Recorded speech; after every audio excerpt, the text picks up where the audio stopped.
Ma'am, I'm going to need you to gather your belongings and follow me to your correct seat in the main cabin. The sound wasn't a request.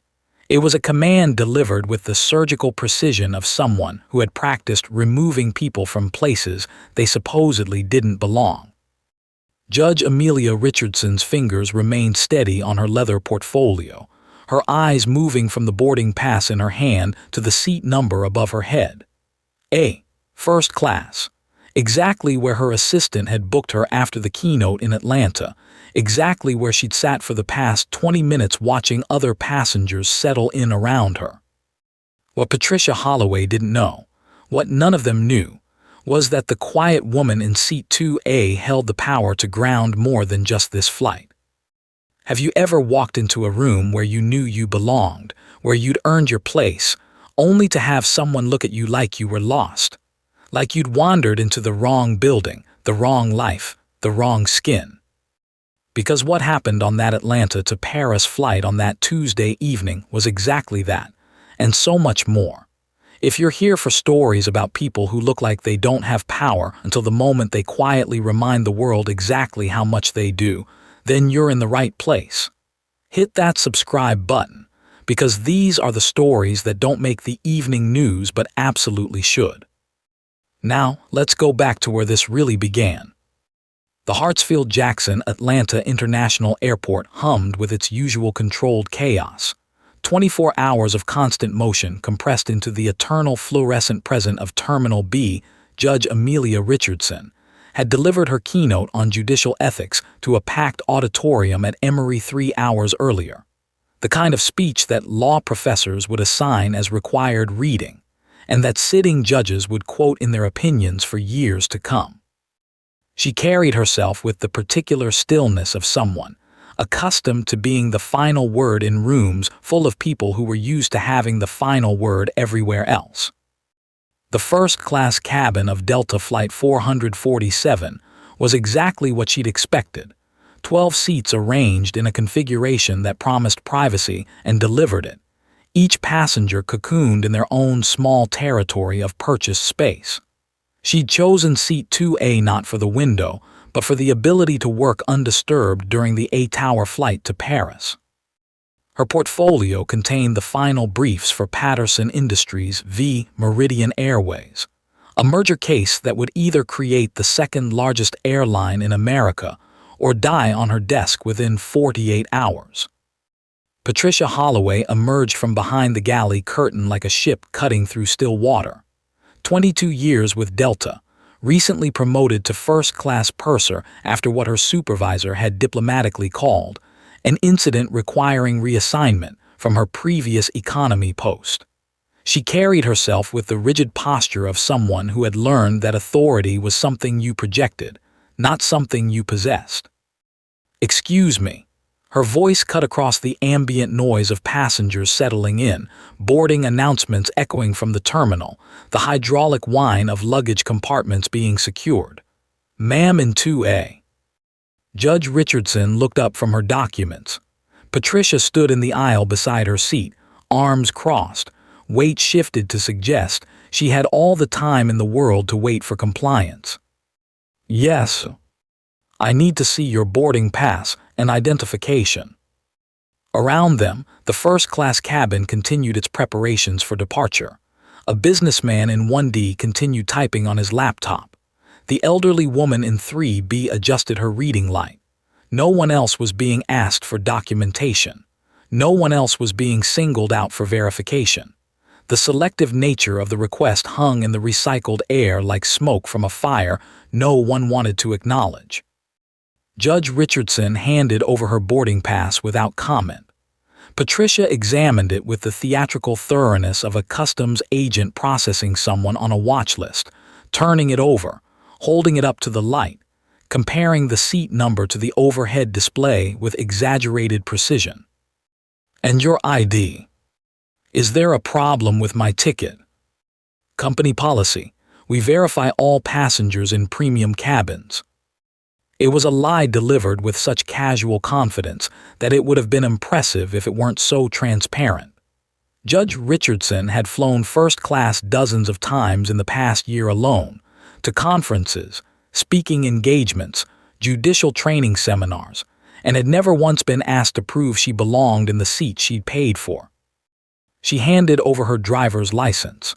Patricia studied it with the same performative attention, her lips moving slightly as she read the name aloud under her breath. Amy Leah Richardson. Each syllable stretched like taffy, as if the name itself required translation. "Thank you, Your Honor." The title dropped from Patricia's mouth with just enough emphasis to make it sound like mockery rather than respect. "Everything appears to be in order, for now." She handed back the documents and moved away, but Judge Richardson could feel eyes on her from across the cabin. The businessman in 1D had paused his typing. The woman in 3B was no longer reading her magazine. Patricia had accomplished exactly what she'd intended, turning a routine boarding process into a spectacle, marking one passenger as different, suspicious, requiring special scrutiny. Judge Richardson returned to her portfolio, but the words blurred slightly.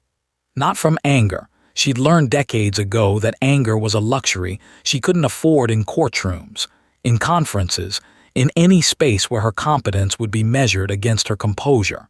Instead, she felt the familiar weight of representation, the exhausting mathematics of being the only one in spaces where her presence was tolerated but never fully accepted. The irony wasn't lost on her. In 48 hours, she would deliver a decision that could reshape the entire airline industry.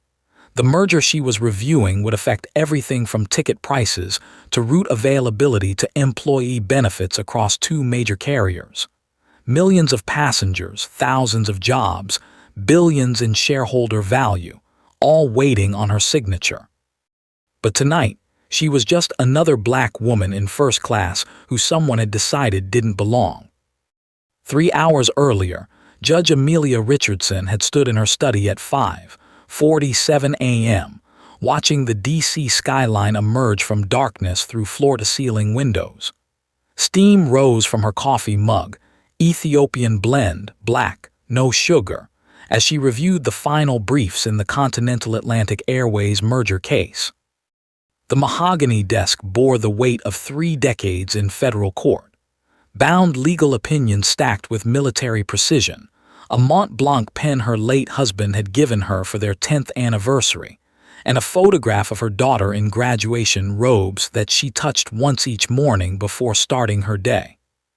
The ritual never varied.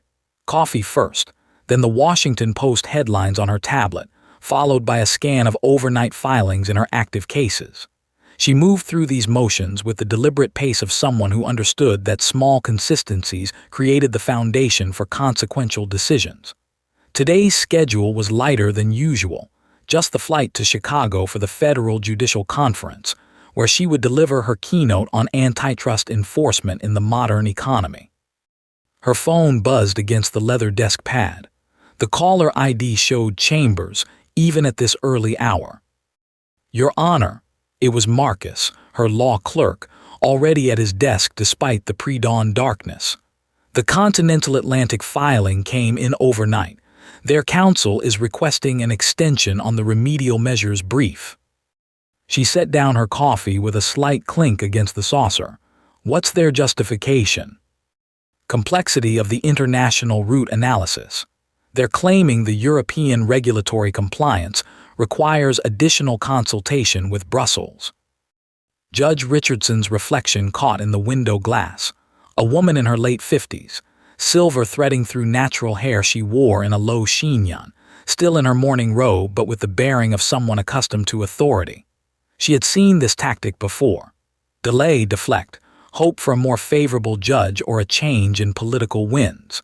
In 3 decades on the federal bench, she had watched countless corporations attempt to stall merger reviews until public attention moved elsewhere. "Denied," she said simply. "The deadline stands. They've had 18 months to coordinate their regulatory strategy." "Yes, Your Honor, I'll file the order this morning." After hanging up, she remained at the window longer than usual. The Continental Atlantic merger represented more than just another antitrust case. If approved, It would create the largest domestic airline in American history, controlling nearly 40% of all domestic routes. Ticket prices, employee benefits, service quality for millions of travelers, all of it would flow from her decision. The irony was not lost on her that she, who had been questioned about her right to occupy first-class seats more times than she cared to count, would determine the future of the industry that had so often made her feel unwelcome. She dressed with the same methodical attention she brought to legal briefs. Navy suit, silver jewelry, low heels that allowed her to move quickly through airport corridors. The garment bag held enough for 3 days in Chicago, though she planned to return Tuesday evening. Wednesday morning brought oral arguments in the Richardson v. Metropolitan Transit Authority case, a civil rights lawsuit that had consumed the better part of 2 years. At 7:30, her car service arrived. James had been driving her to airports and courthouses for 8 years, ever since she'd been appointed to the D.C. Circuit. He was a grandfather of 4 who kept photographs of his grandchildren on the dashboard and always asked about her daughter Alina, who worked as a pediatric surgeon in Seattle. Morning flight today, Your Honor. Chicago, back Tuesday evening if all goes well. He nodded, pulling into the steady stream of early commuters heading toward Reagan National.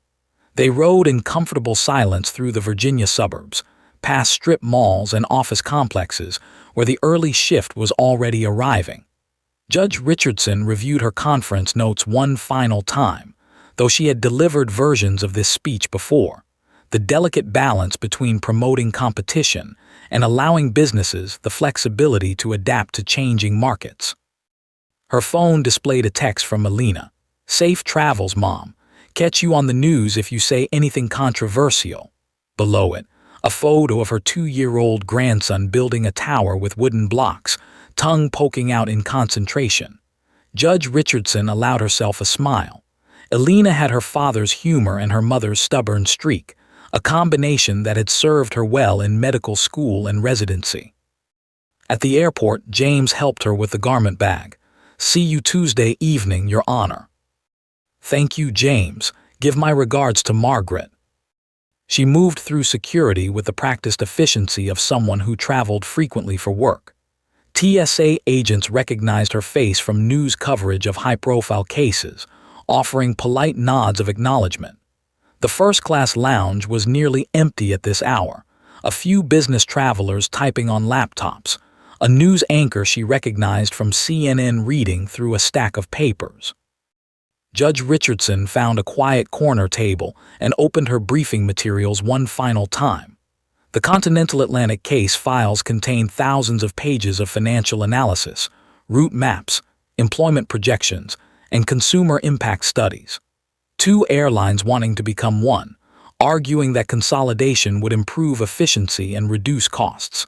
The same argument she had heard in telecommunications, healthcare, banking, and a dozen other industries over her tenure.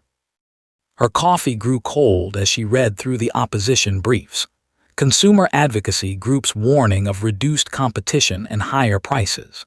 Employee unions worried about layoffs and benefit cuts. Smaller regional carriers concerned about being squeezed out of profitable routes. The mathematics of merger review were rarely simple. Short-term efficiency gains weighed against long-term market concentration. Shareholder profits balanced against consumer welfare. A gate announcement interrupted her review. First-class passengers may now board Flight 847 to Chicago O'Hare. She gathered her materials and walked toward the gate, noting the mix of passengers in the boarding area. Business travelers in dark suits, tourists with camera bags and excited voices, families juggling car seats and diaper bags. All of them would be affected by her merger decision, though most would never know her name or understand how her ruling would influence their future travel costs. The flight attendant scanned her boarding pass with a professional smile. "Good morning, Judge Richardson. Welcome aboard." She found her seat in 2A, stowed her briefcase in the overhead compartment, and settled in for the 2-hour flight. Through the small window, She could see ground crews loading luggage, fuel trucks positioning for final refueling, and the controlled chaos of airport operations that most passengers never noticed. Her phone showed one new email from the conference organizers, confirming her keynote time slot and technical requirements. She would speak for 30 minutes, then participate in a panel discussion with 3 other federal judges about regulatory challenges in the digital economy. Routine professional obligations that had filled her calendar for years. She adjusted her seat belt and opened her portfolio to review her speech notes one final time. In 8 hours, she would stand before 200 federal judges and discuss the future of antitrust enforcement. Tomorrow morning, she would fly home to Washington and prepare for Wednesday's oral arguments. A normal business trip, carefully planned and efficiently executed. I should be home by dinner time Tuesday, she thought, watching the last passengers board the aircraft. Patricia Chen had been a flight attendant for Continental Airways for 12 years, long enough to recognize the patterns that most passengers never saw.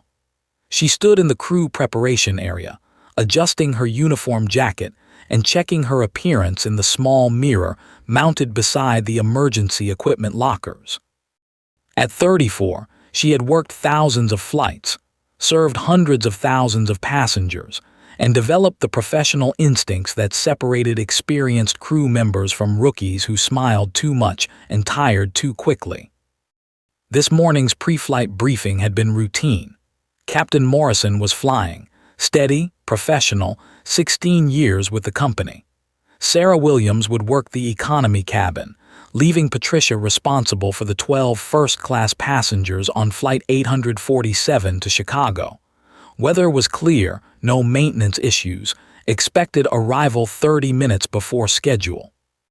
She reviewed the passenger manifest with practiced efficiency, noting the usual mix of business travelers and vacation passengers.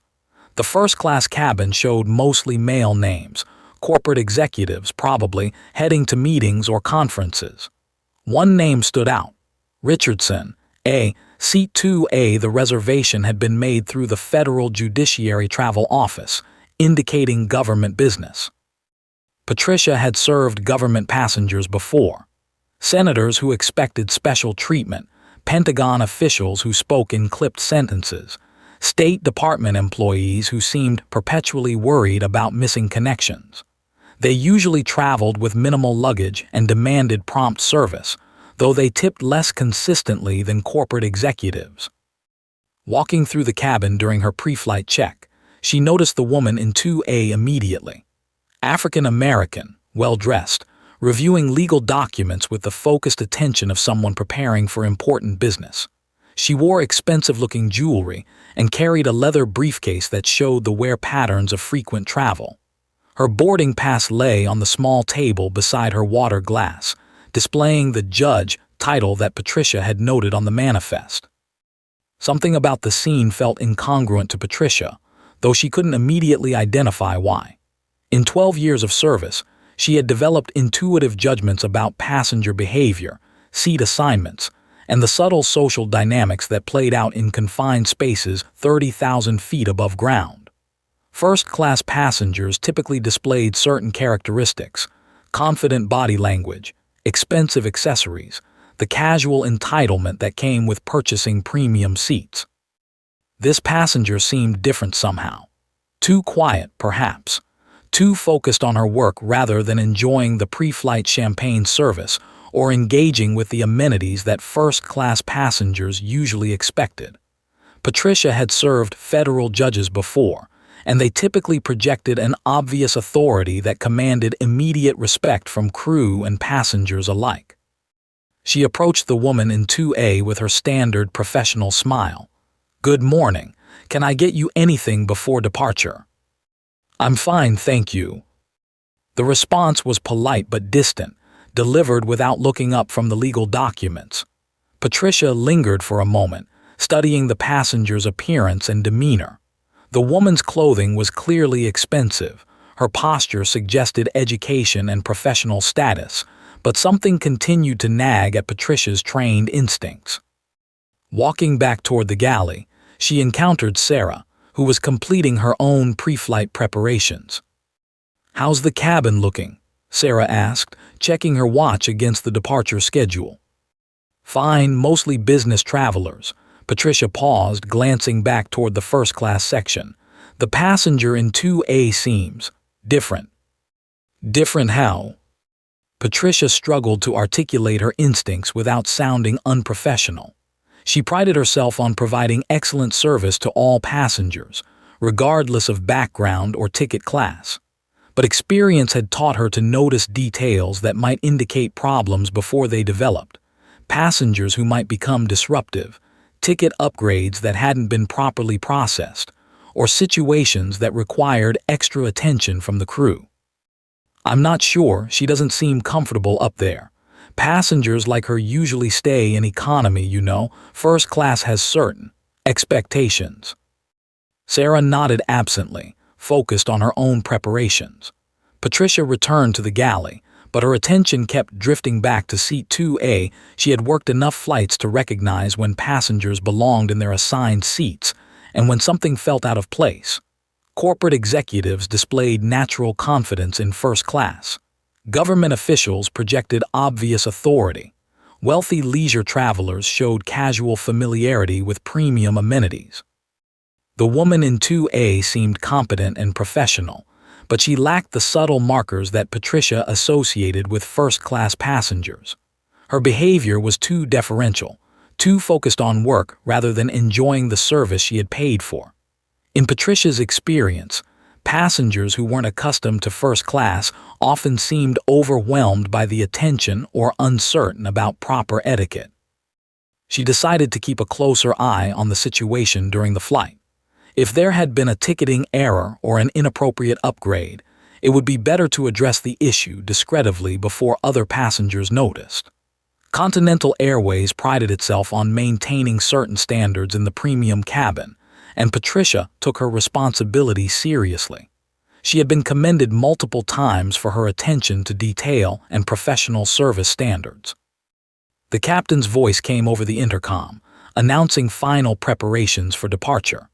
Patricia made one more walk through the first-class cabin, ensuring that passengers had stowed their belongings and fastened their seat belts.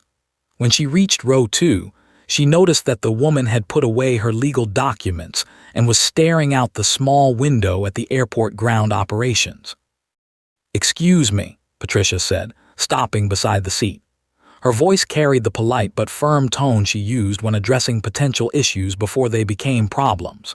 She believed she was protecting the standards that made first class special, ensuring that all passengers received the premium experience they expected. In her mind, she wasn't discriminating.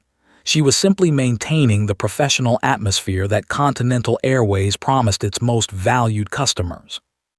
3 rows back, Amanda Chen was trying to decide whether to mind her own business. At 26, Amanda had built a modest following as a travel blogger, documenting everything from budget hostels in Southeast Asia to luxury resorts in the Caribbean. Her Instagram account, at Wanderlust Amanda, had 43,000 followers who tuned in for honest reviews, travel tips, and the occasional behind-the-scenes glimpse of airline service that most passengers never considered worth sharing. She was heading to Chicago to cover the opening of a new boutique hotel, her camera equipment carefully packed in the overhead compartment, and her phone charged to full battery. The first-class upgrade had been a last-minute surprise. A gate agent had approached her during boarding, explaining that the flight was overbooked in economy and asking if she would accept the complimentary move to premium seating. Amanda had graciously accepted, though she felt slightly out of place among the business travelers and government officials who typically occupied these seats. Her travel blog budget didn't usually accommodate first-class tickets, and she was curious to document the experience for her followers who were always asking about the differences between cabin classes.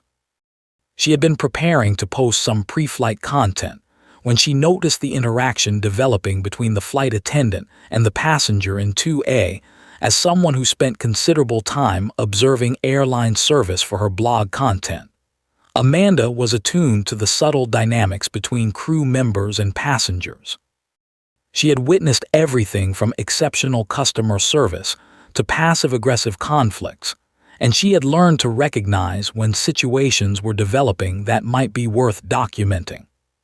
The flight attendant, her name tag read Patricia, was speaking to the woman in 2A with a tone that seemed different from her interactions with other passengers. Amanda couldn't hear the specific words, but the body language suggested something beyond routine customer service. Patricia's posture was rigid, her smile looked forced, and she was standing closer to the passenger than normal conversational distance would require. The passenger in 2A appeared to be responding calmly, but Amanda noticed tension in her shoulders and the way her hands had stilled on the documents she had been reviewing. Whatever was being discussed, it wasn't a casual inquiry about beverage preferences or comfort amenities. Amanda's instincts as a content creator began to activate. She had built her following by sharing authentic travel experiences, including the occasional service failure or uncomfortable airline encounter. Her followers appreciated honest documentation of what travel was really like, beyond the carefully curated marketing images that airlines typically promoted. She discreetly activated her phone's camera app, though she didn't yet start recording. Years of creating travel content had taught her to be prepared for interesting moments while remaining respectful of other passengers' privacy. If this interaction developed into something worth sharing, she wanted to be ready to document it properly. The flight attendant was still talking to the woman in 2A, and now other passengers were beginning to notice. The businessman across the aisle had looked up from his laptop. An elderly couple in row 3 had stopped their conversation to glance toward the developing situation. Whatever was happening, it was starting to attract attention from the surrounding passengers. Amanda felt the familiar tension between her instincts as a content creator and her uncertainty about intervening in other people's private matters. She had witnessed discrimination during her travels, subtle and overt incidents in hotels, restaurants, and transportation that had made her uncomfortable but unsure about how to respond. The privilege of her platform came with some responsibility, but she had never been completely certain about when observation crossed the line into obligation. She kept her phone ready but hesitated to act. Maybe this was just a routine airline issue, a ticketing problem, a seating confusion, or a misunderstanding that would resolve itself quickly. Patricia seemed professional, and the passenger in 2A appeared to be handling the situation with calm composure. Perhaps it would be better to mind her own business and focus on her own travel plans. But something about the scene continued to bother her. The selectivity of Patricia's attention, the way other first-class passengers were being ignored while this one woman received intensive scrutiny, and the growing awareness among surrounding passengers that something unusual was happening. Amanda checked her phone's storage space and battery level. If this situation escalated, she wanted to be prepared to document it properly. Patricia returned to the woman's seat with her boarding pass verification request, her voice carrying the practiced authority of someone who had handled passenger issues countless times before. "Ma'am, I need to see your boarding pass and identification." The request hung in the recycled cabin air like an accusation dressed in customer service language. Around them, other first-class passengers continued their pre-flight routines without similar scrutiny. The businessman in 1D typed steadily on his laptop, undisturbed by requests for documentation. The elderly woman in 3B adjusted her reading light and opened her magazine, apparently confident that her presence in first class would remain unquestioned. Judge Richardson handed over her boarding pass without comment, though she recognized the selective nature of the verification process. In 30 years of federal service, she had developed the professional composure necessary to navigate situations where her authority was questioned, her credentials doubted, or her presence treated as suspect until proven otherwise. Patricia examined the boarding pass with theatrical thoroughness, turning it over to check for security features. holding it up to the overhead light, comparing the seat number to the display above the row with exaggerated precision. Her performance was clearly intended to suggest that this particular passenger's documentation required exceptional scrutiny. And your ID? Is there a problem with my ticket? Company policy: we verify all passengers in premium cabins. The lie was delivered with such casual confidence that it might have been impressive if it weren't so transparently false. Judge Richardson had purchased first-class tickets dozens of times over the past year for judicial conferences, speaking engagements, professional travel that her position required. She had never once been asked to prove that she belonged in the seat she had paid for. She handed over her driver's license, watching Patricia study it with the same performative attention. The flight attendant's lips moved slightly as she read the name aloud under her breath: Amelia Richardson. Each syllable was stretched and examined as if the name itself required translation or verification against some internal database of acceptable first-class passengers. "Thank you, Your Honor." The title dropped from Patricia's mouth with enough emphasis to make it sound like mockery rather than respect. "Everything appears to be in order, for now." Patricia returned the documents and moved away, but Judge Richardson could feel the weight of observation from other passengers. The businessman in 1D had paused his typing to watch the interaction. The woman in 3B was no longer reading her magazine. Patricia had accomplished exactly what she intended, transforming a routine boarding process into a spectacle, marking one passenger as different, suspicious, requiring special scrutiny. Judge Richardson returned to her legal documents, though the words blurred slightly on the page. Not from anger. She had learned long ago that anger was a luxury she couldn't afford in professional settings where her competence would be measured against her composure. Instead, she felt the familiar burden of representation, the exhausting mathematics of being the only person of color in spaces where her presence was tolerated but never completely accepted. She wasn't satisfied.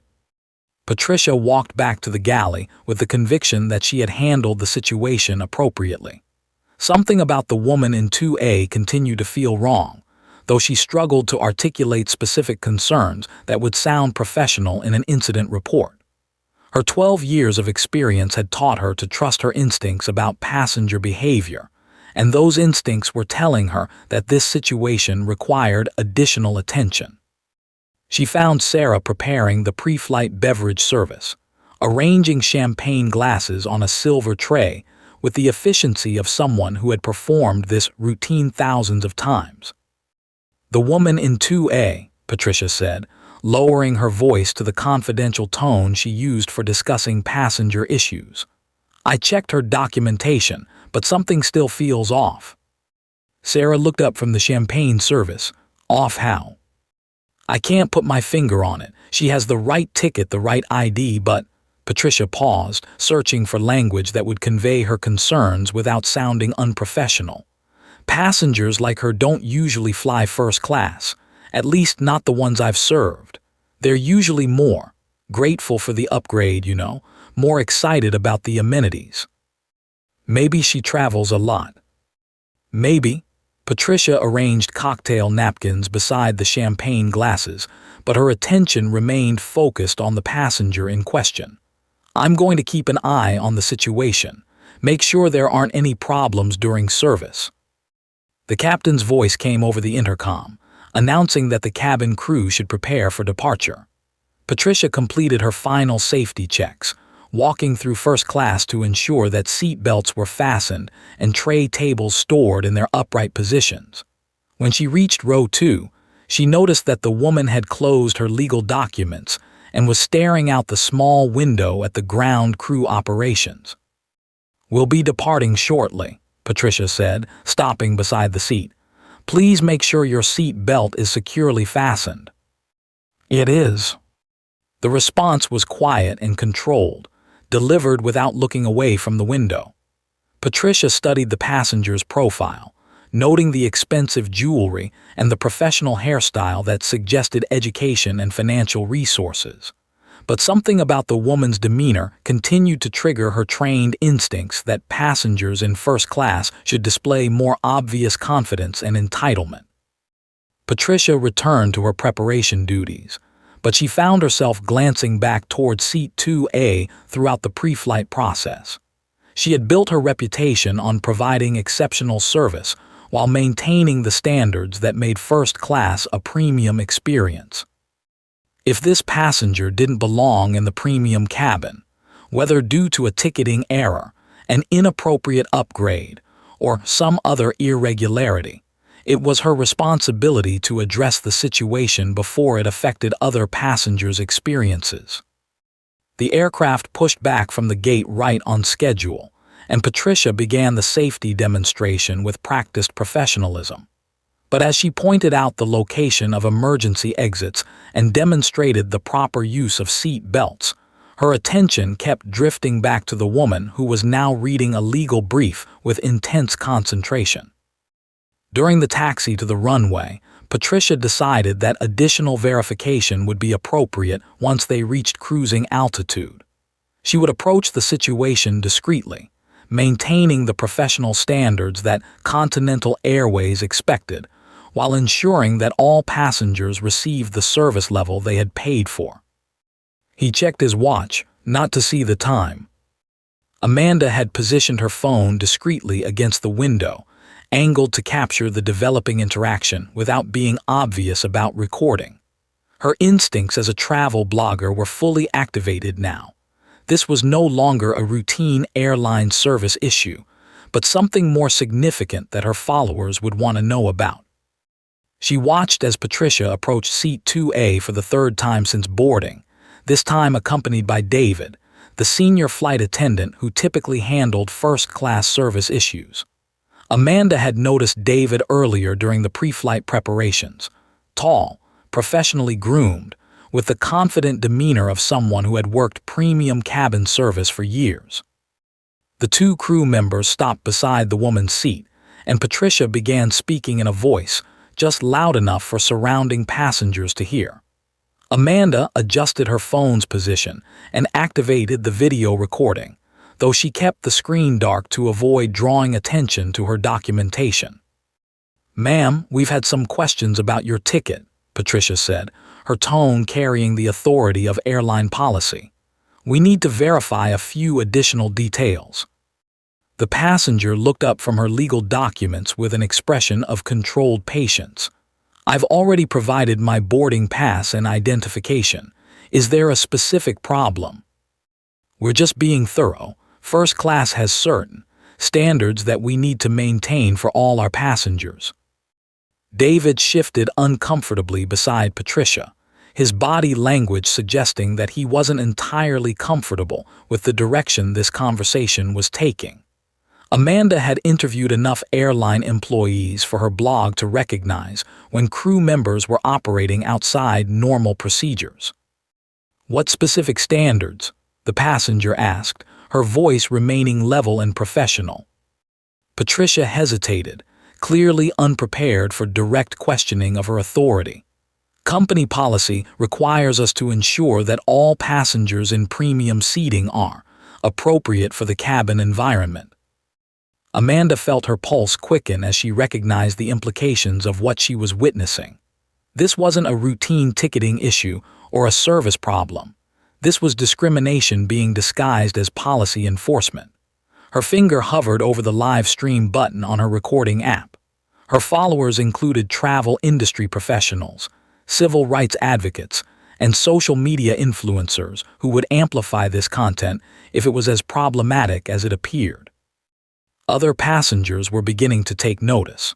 The businessman across the aisle had closed his laptop completely and was watching the interaction with obvious interest. The elderly couple in row 3 had stopped their conversation to stare at the developing confrontation. The cabin atmosphere was shifting from routine pre-flight preparation to uncomfortable tension as more people became aware that something unusual was happening. The passenger in 2A remained seated, her hands folded calmly in her lap, displaying the kind of controlled composure that Amanda associated with people who were accustomed to handling difficult situations professionally. But Amanda could see the tension in her shoulders and the way her jaw had tightened almost imperceptibly. "I would like to speak with the captain," the passenger said quietly. Patricia's expression hardened. "The captain is busy with pre-flight preparations. We can handle this issue without disturbing him." David finally spoke up, his voice carrying uncertainty. "Patricia, maybe we should." "I know how to handle passenger issues," Patricia interrupted, her focus remaining on the woman in 2A. "Ma'am, if you can't demonstrate that you belong in first class, we'll need to move you to your appropriate seat." The cabin fell silent except for the low hum of the aircraft's engines and air circulation system. Amanda realized she was holding her breath as she watched the confrontation reach a critical moment. Her phone was recording everything, but she still hadn't activated the live stream function. Once she went live, there would be no taking this back. The incident would be public, permanent, and potentially viral within minutes. She looked around the cabin at the other passengers, all of whom were now watching the scene with varying degrees of discomfort and fascination. None of them were intervening. None of them were speaking up.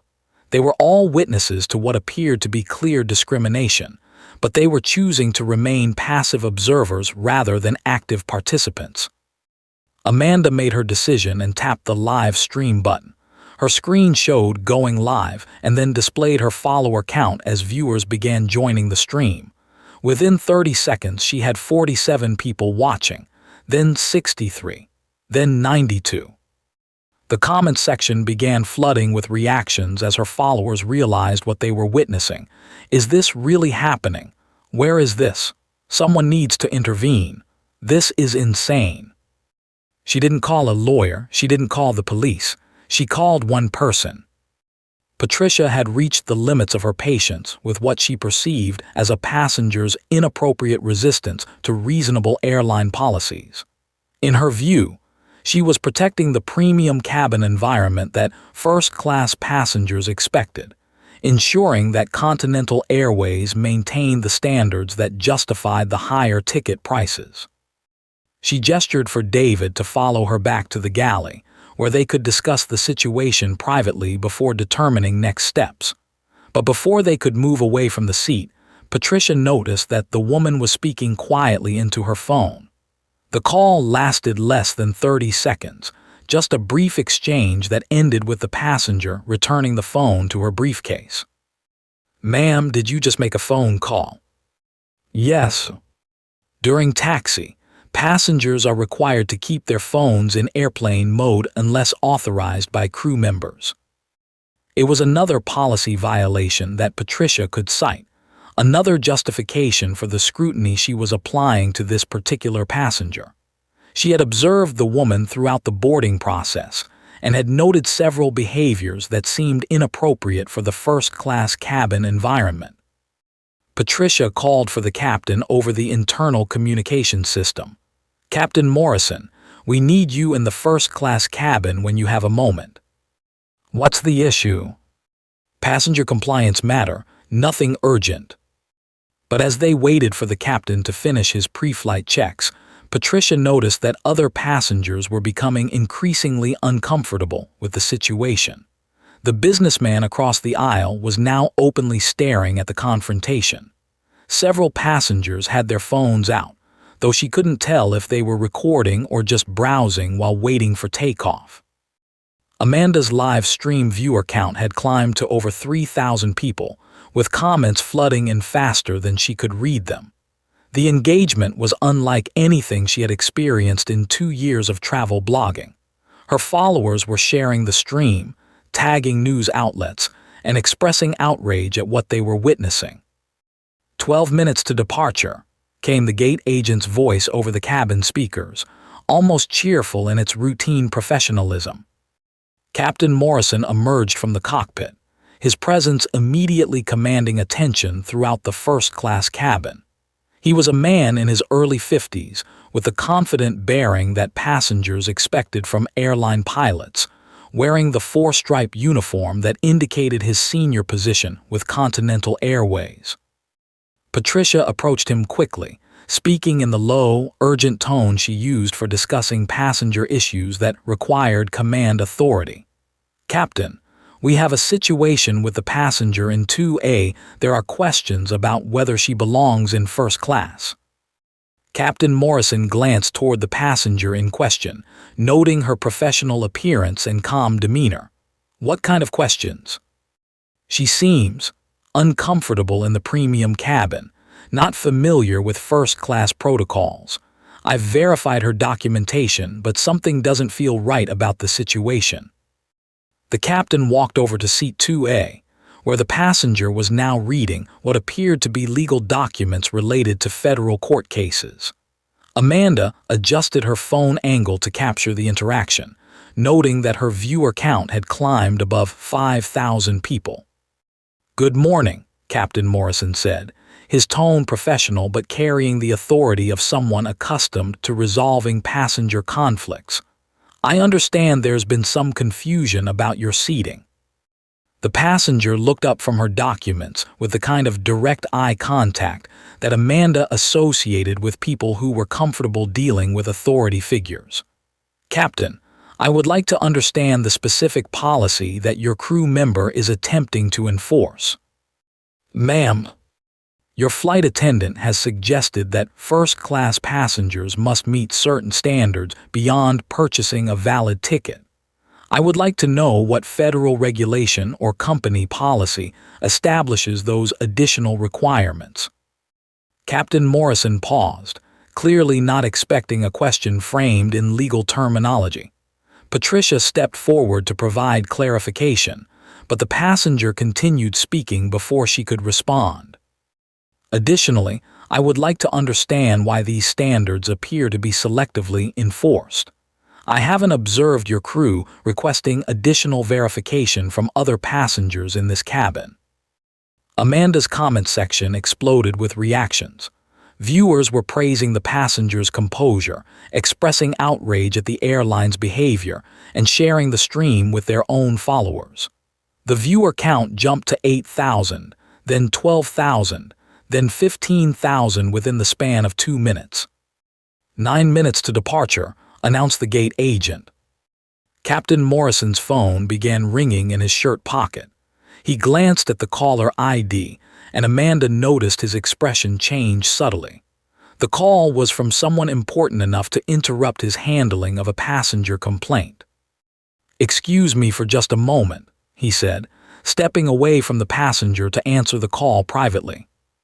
Patricia remained beside seat 2A, her confidence beginning to waver as she realized that the situation was not developing as she had expected. The passenger was not becoming defensive or apologetic. Instead, she was asking pointed questions about airline policies and federal regulations with the precision of someone who understood legal procedures. Meanwhile, Amanda's live stream had reached 25,000 viewers. The comments were moving too fast to read, but she could see that news outlets were beginning to take notice. Someone had tagged CNN's travel correspondent. Another viewer had shared the stream with a civil rights organization. The airline's official social media accounts were being flooded with mentions and demands for explanation. The hashtag #Continental Discrimination was trending on Twitter. Captain Morrison's phone conversation lasted nearly 3 minutes, during which he moved farther away from the passenger area and spoke in increasingly tense, hushed tones. Amanda couldn't hear the specific words, but his body language suggested that he was receiving information that significantly changed his understanding of the situation. Patricia felt it before she understood it. The ground was shifting. The transformation in Captain Morrison's demeanor was visible from across the first-class cabin. His shoulders had straightened, his expression had grown serious, and when he ended the phone call and returned to the passenger area, his entire approach had changed from authority figure resolving a complaint to airline employee managing a potential crisis. "Ma'am," he said, his voice now carrying respectful formality rather than the patronizing tone he had used earlier. "I sincerely apologize for any inconvenience you've experienced during boarding." Amanda adjusted her phone position to capture the captain's face as he spoke. Her live stream had reached 40,000 viewers, with engagement metrics unlike anything she had seen in her social media career. The comments section showed a mix of outrage, support for the passenger, and calls for boycotts of Continental Airways. "I would like to understand what has changed in the past few minutes," the passenger replied, her tone remaining controlled and professional. "Your crew member was just explaining that I might not meet the standards required for first-class seating." Captain Morrison glanced at Patricia with an expression that made clear she would be having a very different conversation with him after this flight. "There has been a misunderstanding about company policies. You are absolutely welcome in first class, and I want to ensure that you receive the exceptional service that all our premium passengers deserve." Patricia opened her mouth to speak, but Captain Morrison continued. "In fact, I'd like to personally ensure that your flight experience exceeds expectations. Is there anything specific I can do to make your travel more comfortable?" The passenger studied the captain's face for a long moment before responding. "I would like your crew member to explain to the other passengers what company policy actually requires for first-class seating, since there seems to have been confusion about the standards." Amanda felt her pulse quicken as she realized the passenger was not simply accepting the apology and moving on. Instead, she was demanding accountability that would force the airline to acknowledge what had actually happened in front of all the witnesses who had observed the discrimination. Captain Morrison's expression grew even more serious.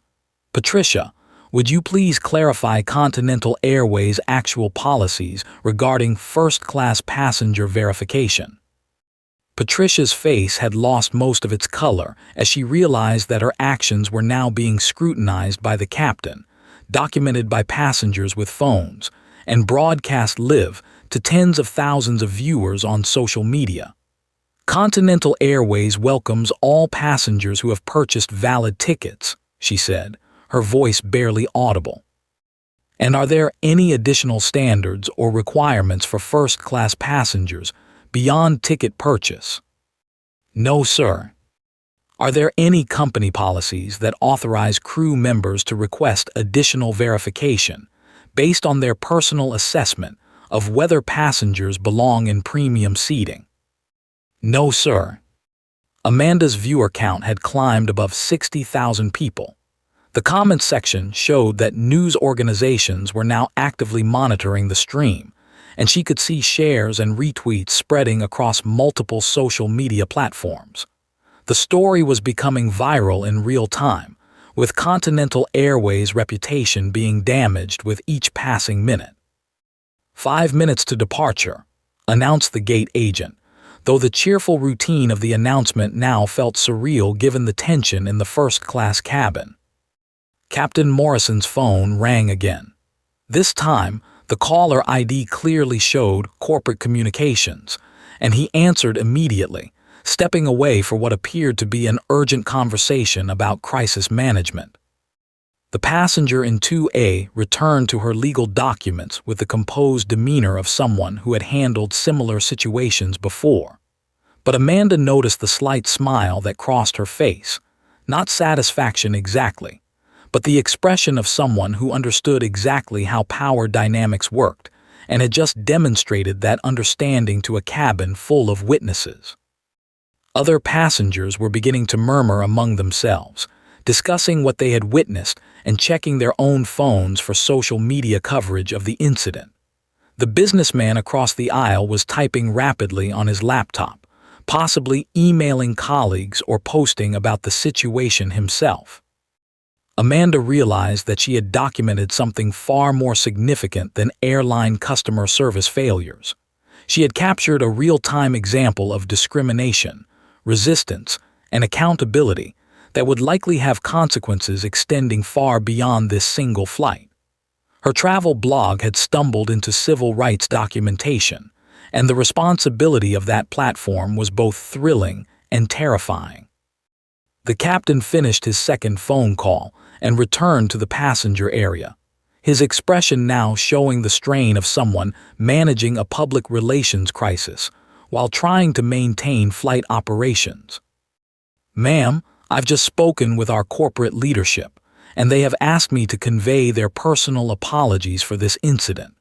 Continental Airways is committed to providing respectful service to all passengers, and what happened here today does not reflect our company values." The passenger looked up from her legal documents. "What exactly happened here today, Captain?" The question hung in the air like a challenge, demanding that the airline acknowledge the discrimination explicitly rather than hiding behind vague apologies and corporate speak. Amanda realized that this passenger was not going to let Continental Airways minimize or explain away what had occurred in front of multiple witnesses and tens of thousands of live stream viewers. Captain Morrison's eyes moved between the passenger and the 60,000 viewers who were watching through Amanda's live stream. His next words would define not just this moment, but potentially his career and his company's future. "What happened here today," he said slowly, "was that one of our crew members made assumptions about where you belonged based on," he paused, the corporate training warring with basic human decency, "based on factors that have no bearing on your ticket or your right to be here." The passenger reached into her leather briefcase and withdrew a business card, placing it face up on the armrest between them. Captain Morrison glanced down, and Amanda saw his expression shift slightly. Sarah leaned forward from her jump seat, squinting to make out the text. "Continental Airways Board of Directors," the captain read aloud, his voice carrying clearly through Amanda's microphone. "Dr. Patricia Williamson, Independent Director, Regulatory Compliance." Sarah's hand moved to her throat, a barely perceptible gesture that Amanda's camera caught perfectly. The passenger, Dr. Williamson, wasn't just any board member. She was the board member specifically responsible for ensuring the airline followed federal anti-discrimination regulations. "I've been with Continental for 3 years, Dr. Williamson said quietly, not looking up from her legal documents. "I've reviewed hundreds of discrimination complaints during that time. This is the first one I've experienced personally." Sarah took a half step forward, her voice finding strength from somewhere. "Dr. Williamson, I was just following standard verification procedures. When passengers seem, when there are questions about seating assignments, we're trained to." "To what?" Dr. Williamson asked. "Complete that sentence for me." The cabin fell into absolute silence. The only sounds were the gentle hum of the aircraft's systems and somewhere behind them, a child's soft cough. Amanda realized she was holding her breath. Even the comments on her live stream seemed to pause, as if 60,000 people were collectively waiting. A flight attendant from coach walked through the cabin, noticed the unusual stillness, and retreated without a word. Captain Morrison's phone buzzed with an incoming call. The caller ID read, "CEO Office Patricia Chen." He answered immediately, putting it on speaker without asking permission. "Captain Morrison, this is Patricia Chen. I understand we have Dr. Williamson on your flight, and there's been an incident involving one of our crew members." The voice coming through the phone was crisp, authoritative, and clearly stressed. "Dr. Williamson, if you can hear me, I'm calling to personally apologize and to inform you that we're treating this as a Priority 1 compliance violation. I have our entire regulatory affairs team standing by." Dr. Williamson looked up from her papers for the first time since the business card revelation. "Hello, Patricia. Yes, I can hear you. Can you tell me what happened?" Dr. Williamson's eyes found Sarah, who was now gripping the back of seat 1B with both hands. "Your crew member demanded additional verification that I belonged in first class. When I produced my boarding pass, she requested further documentation. She implied that passengers like me don't typically have access to premium seating and suggested I might be more comfortable in coach. The silence that followed lasted exactly 12 seconds. Amanda would later check her recording timestamps. When Patricia Chen's voice came back through the phone, it carried the weight of someone calculating millions of dollars in potential liability. "Dr. Williamson, I'm authorizing Captain Morrison to offer you any accommodation you require. Full refund, future travel credits, whatever you need. And I want you to know that we will be conducting an immediate investigation with our HR department." Sarah's face drained of color from her forehead down, the change happening in real time as Amanda's camera captured every detail. Her hands began trembling against the seat back, and when she tried to speak, her voice came out barely audible. "I didn't know who she was," Sarah whispered. Dr. Williamson closed her legal documents and looked directly at Sarah for the first time. "That's exactly the problem. You shouldn't need to know who someone is to treat them with basic dignity." The businessman in seat 1C, who had earlier nodded approvingly at Sarah's thorough verification process, was now staring intently at his laptop screen, his jaw clenched tight. The woman in 2C, who had whispered to her husband about finally someone with standards, now gripped her purse handle with white knuckles, her eyes fixed on the floor. Amanda realized she was documenting something that extended far beyond Sarah's individual actions. She was capturing the moment when passive complicity became visible, when the people who had silently approved of the discrimination now had to confront their own role in enabling it. And that's when Sarah finally understood, not just what she had done, what she had done too. The immediate aftermath unfolded in slow motion. Sarah stood frozen beside the first-class galley, her uniform somehow looking less crisp, her authority completely evaporated. She opened her mouth twice to speak, but no words came. The corporate script she'd been trained to follow had no provisions for this scenario. Dr. Williamson returned to her legal documents with the practiced composure of someone who had navigated these situations before. But Amanda caught the brief moment when her shoulders sagged slightly, not with defeat, but with a familiar exhaustion.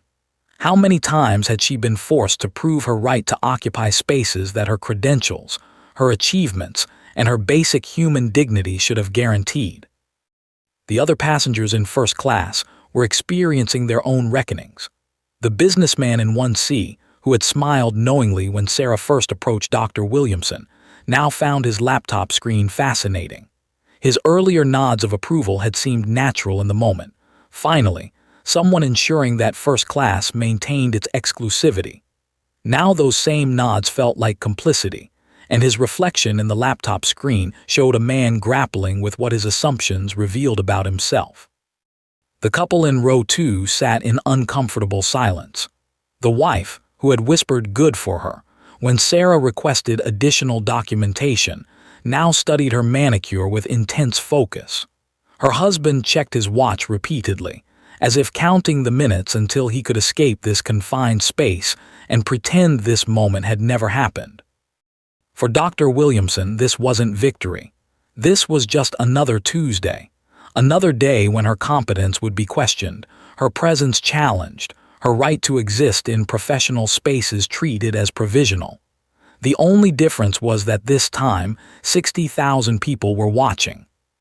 "Ladies and gentlemen, we'll be beginning our boarding process momentarily," Captain Morrison announced, though everyone was already seated. The routine words felt surreal, a return to normalcy that seemed impossible after what had just unfolded. Amanda checked her viewer count, 72,000 and climbing. The comments section was moving too fast to read, but she could see news outlets and verified accounts beginning to engage. Continental Airways was trending, and not in a way their marketing department would appreciate. The numbers told a story that extended far beyond Seat 2A Continental Airways stock price, which had closed at $47.22 the previous day, dropped 3.8% in after-hours trading as news of the live-streamed incident spread. That represented a loss of $847 million in market capitalization, enough money to buy every passenger in that first-class cabin a house. Gone. in the 45 minutes since Sarah had first approached Dr. Williamson. The discrimination complaint that Dr. Williamson would file, complaint number 2847, currently pending against Continental Airways, would be different from the others.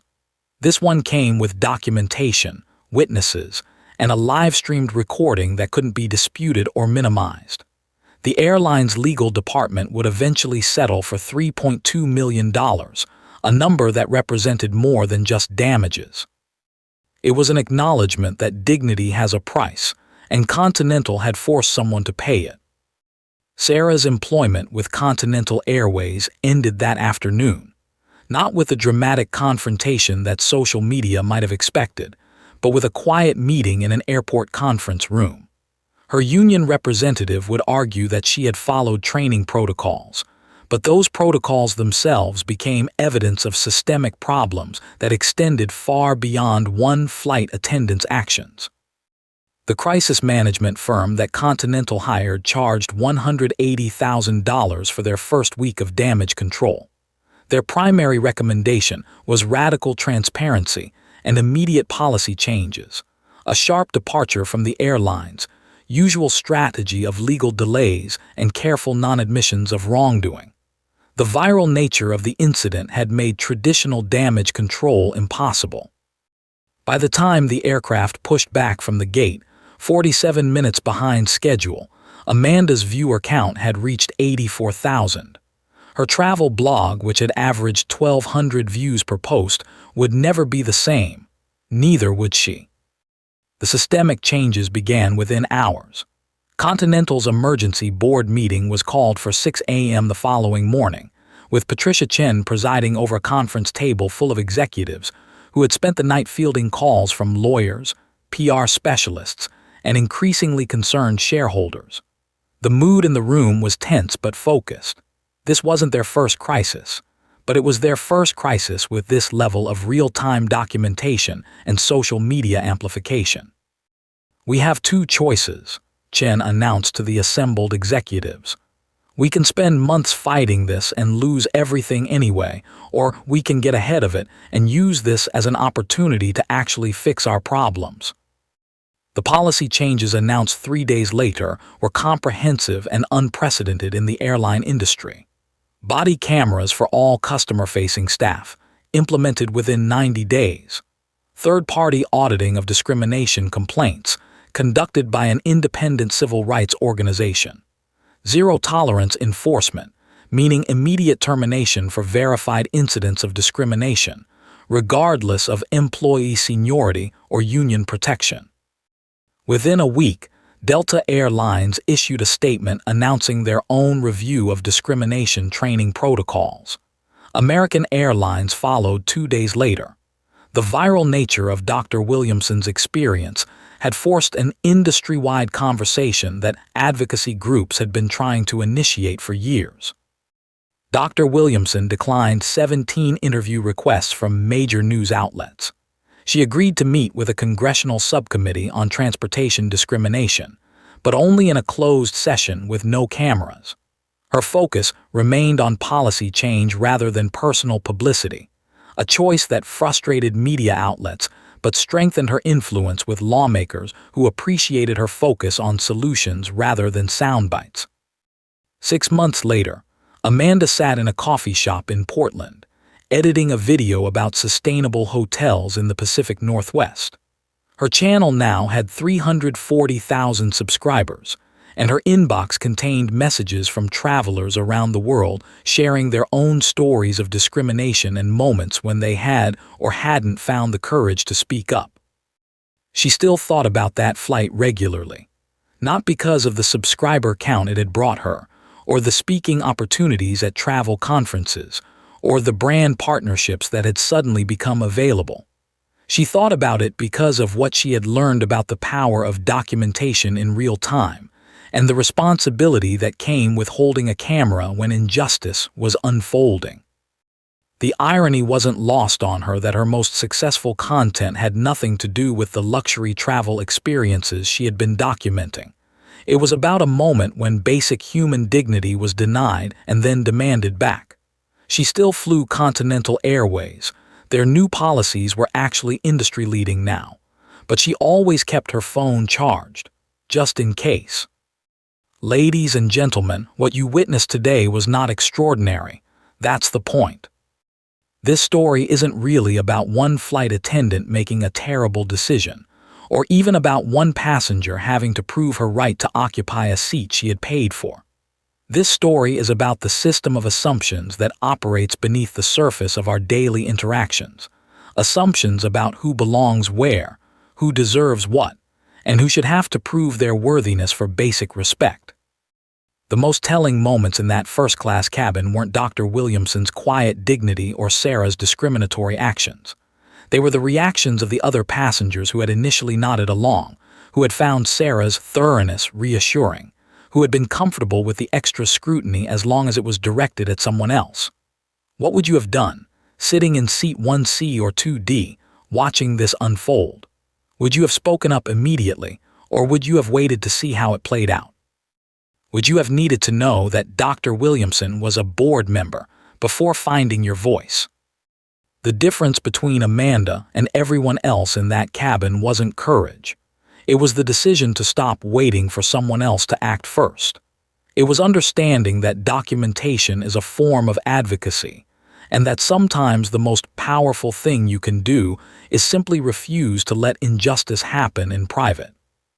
1 year later, the changes rippled outward in ways that no crisis management firm could have predicted. The body camera program that Continental implemented became a model adopted by 6 other major airlines. The independent auditing process for discrimination complaints led to a 67% increase in complaint resolution rates across the industry. Dr. Williamson was appointed to a Federal Aviation Advisory Committee, where her influence extended far beyond a single airline's policies. More importantly, the conversation had shifted. Flight attendants at airlines across the country received new training that explicitly addressed implicit bias and de-escalation techniques. The viral nature of Dr. Williamson's experience had created a teachable moment that reached far beyond the aviation industry, sparking discussions in hotels, restaurants, and retail establishments about how assumptions about customers were made and challenged. Sarah found work at a smaller regional airline, where she underwent extensive retraining and became, according to her supervisor, one of their most conscientious employees when it came to treating all passengers with equal respect. She never spoke publicly about the Continental incident, but colleagues noted that she seemed to approach every interaction with heightened awareness of her own assumptions and their potential impact. Dr. Williamson continued her work on Continental's board, pushing for more comprehensive data collection on passenger complaints and working to ensure that the policy changes implemented after her experience were actually enforced rather than simply existing on paper. She boarded a flight last Thursday, first class. Nobody asked her twice. Have you ever witnessed something like this and wished you'd said something? Tell me in the comments about a time when you saw discrimination happening and had to decide whether to speak up or stay silent. These conversations matter because they help us understand that bystander intervention isn't about being a hero.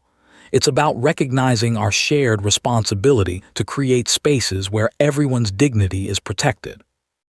If you believe that the stories that make the most difference are the ones nobody's talking about, that the most important changes happen when ordinary people decide not to look away from uncomfortable truths, then this channel is for you.